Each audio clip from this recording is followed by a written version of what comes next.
Hello students, welcome to SR biology online classes. My name is Sampat Raj नागर।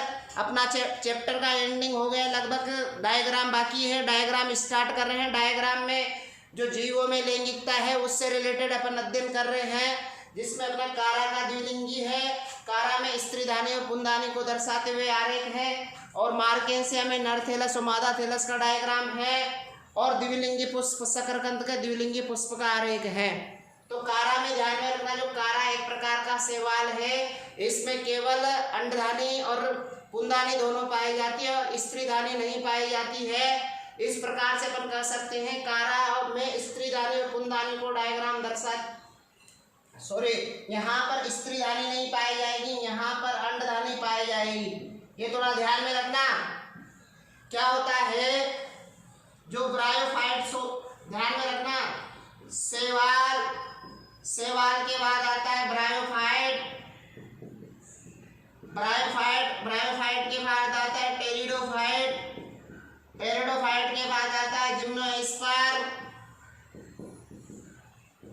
और gymnosperm के बाद आता है एंजियोस्पर्म। कौन सा आता है? एंजियोस्पर्म। ध्यान में रखना, अपन बोल रहे शैवाल में स्त्रीधानी नहीं पाई जाती। शैवाल में स्त्रीधानी नहीं पाई जाती, अंडधानी पाई जाती है। और ध्यान में रखना, जो ब्रायोफाइट्स होते हैं, ब्रायोफाइट्स में स्त्रीधानी पाई जाएगी। ब्रायोफाइट में स्त्रीधानी पाई जाएगी, टेरिडोफाइट में स्त्रीधानी पाई जाएगी, और जिम्नोस्पर्म में स्त्रीधानी पाई जाएगी, और एंजियोस्पर्म में क्या पाया जाएगा? अंडधानी इसमें पाई जाती है, स्त्रीधानी इसमें पाई जाएगी, स्त्रीधानी इसमें पाई जाएगी, इसमें पाई जाएगी। और ध्यान में रखना, यहाँ पर स्त्रीधानी अनुपस्थित होती है। यहाँ क्या होती है? स्त्रीधानी अनुपस्थित होती है, आप कह सकते हो। और यहाँ पर भी स्त्रीधानी अनुपस्थित होती है। यहाँ पर भी क्या होती है? स्त्रीधानी अनुपस्थित होती है। स्त्रीधानी को बोला जाता है आर्किगोनियम। क्या बोला जाता है? आर्किगोनियम। A for archegonium. शैवाल भी क्या होते हैं? एल्गी। इनको बोला जाता है, इंग्लिश में ब्रायोफाइट बोला मैंने, यहाँ पर टेरिडोफाइट बोला, यहाँ पर जिम्नो, और यहाँ पर बोला एंजियोस्पर्म। ध्यान में रखना, ए फॉर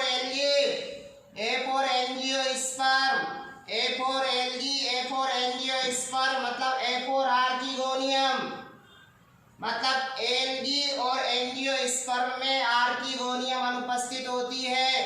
एल्गी और एंजियोस्पर्म में आर्किगोनियम अनुपस्थित होती है। ब्रायोफाइट, टेरिडोफाइट और जिम्नोस्पर्म में आर्किगोनियम पाई जाती है। ध्यान में रखना, algae, A for angiosperm, A for archegonium. जो एल्गी है और एंजियोस्पर्म में, वहां पर आर्किगोनियम अनुपस्थित होती है। उसके अलावा ब्रायोफाइट, टेरिडोफाइट, जिम्नोस्पर्म में आर्किगोनियम प्रेजेंट रहती है। ध्यान में रखना। और उसके बाद अपन कह सकते हैं कारा है। कारा में क्या पाई जाती है? अंडधानी है। और जो आपके ब्रायोफाइट है, मादा थैलस ब्रायोफाइट है, ध्यान में रखना, मार्केंसिया ब्रायोफाइट है, मार्केंसिया का नर थैलस ब्रायोफाइट है। इनमें क्या पाया जाता है? पुंधानीधर और स्त्रीधानीधर पाया जाता है। आप यहाँ से क्लियर कर सकते हो। ब्रायोफाइट में स्त्रीधानी पाई जाती है, टेरिडोफाइट में स्त्रीधानी पाई जाती है, जिम्नोस्पर्म में स्त्रीधानी पाई जाती है, और शैवाल और एंजियोस्पर्म में स्त्रीधानी नहीं पाया जाता। क्लियर हो गया। उसके बाद अपन देखते हैं द्विलिंगी पुष्प शकरकंद में वही पुंकेसर, स्त्री केसर, दलपुंज, बाह्य दलपुंज पाए जाते हैं। आगे बच्चों और डायग्राम है, उनको भी देख लो। नर कॉकरोच का डायग्राम है, जिसमें ऐसे मादा कॉकरोच का डायग्राम बन जाएगा, वहाँ केवल मैथुन कंटिका नहीं बनेगी। मादा कॉकरोच का डायग्राम भी बनेगा ऐसे, केवल उसमें मैथुन कंटिका उपस्थित रहेगी। डायग्राम ऐसा ही रहेगा। जिसमें नर कॉकरोच का आंतरिक नर कॉकरोच का जनन तंत्र का डायग्राम और मादा कॉकरोच का जनन तंत्र का डायग्राम। उसमें वही है जैसे नर कॉकरोच में मैथुन कंटिका उपस्थित है, उसमें वही शुक्र स्खलन वाहिनी है।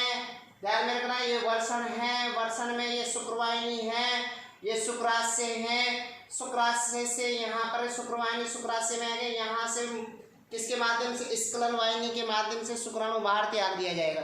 इसी प्रकार से यहाँ पर क्या है, अंडों शुक्राणु को ग्रहण करने वाली संरचना है, अंडाशय है जो 8 अंडाशयों से बना होता है, जो अंडवाहिनी से जुड़ा हुआ है, अंडवाहिनी योनि से जुड़ी हुई है। जैसे ही अंडाणु यहाँ पर आएंगे उनसे शुक्राणु डाल दिए जाएंगे, शुक्राणु पहुंच जाएंगे और आगे की क्रिया संपन्न होगी। इस प्रकार से ये आपके नर कॉकरोच मादा कॉकरोच का डायग्राम और नर जनन तंत्र मादा जनन तंत्र का दोनों का डायग्राम कंप्लीट होता है।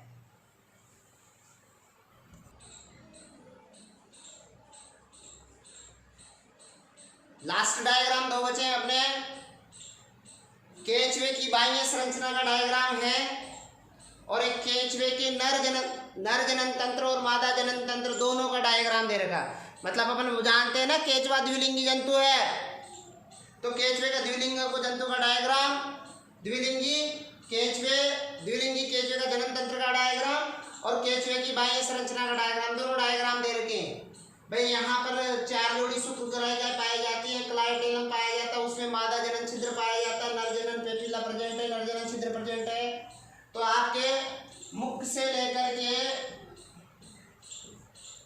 लेकर के गुदा तक 120 खंड पाए जाते हैं केंचुए में। उसी प्रकार से अपन ने पूरा बड़ा दर्शा करके पूरा डायग्राम बना रखा है, कहाँ कहाँ कौन सी चीज प्रेजेंट है। तो 4 जोड़ी तो शुक्रग्राहिकाएं पाई जाएगी, 4 वर्षण पाए जाएंगे, 4 वर्षण कोष पाए जाएंगे, 4 शुक्रवाहिनी पाए जाएंगे, अंडाशय अंडवाहिनी मादा जनन तंत्र मादा जनन छिद्र प्रोस्टेट ग्रंथि नर जनन छिद्र और साय ग्रंथि। इस प्रकार से अपना द्विलिंगी केंचुए का जनन तंत्र का आरेख कंप्लीट हुआ और आज अपना पूरा चैप्टर फिनिश हो गया है।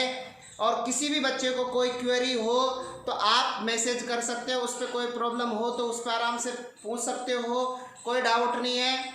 और साथ साथ में जो पढ़ाया जा रहा है 12th क्लास के हिसाब से और साथ साथ में कुछ अलग भी है, एनसीईआरटी भी आप एनसीईआरटी के अलावा आप थोड़ा नीट लेवल का भी है, तो इसमें कोई डाउट नहीं, आप पूरा कंप्लीट करो।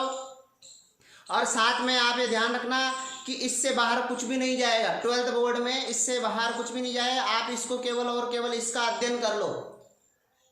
श्योर है, 100% गारंटी दे रहा हूँ कि इसमें से एक भी क्वेश्चन बाहर नहीं जाएगा।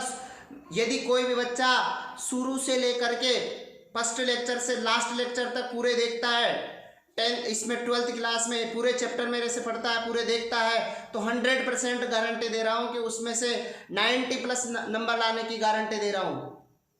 और डेडिकेटेड पढ़ रहा है। और साथ साथ में ये भी होगा कि मैं साथ साथ में इस चैप्टर का धीरे धीरे मैं आपको टेस्ट अपलोड करके भी इस पे डाल दूंगा, जिसमें आप उसको भी देख लेना। तो आपका हर कंसेप्ट क्लियर होगा। इस चैप्टर के जितने भी क्वेश्चन वो बना करके मैं इस पे अपलोड कर दूंगा, तो आप आगे पढ़ते रहिए।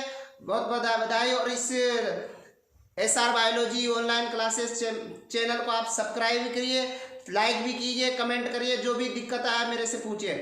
Thank you.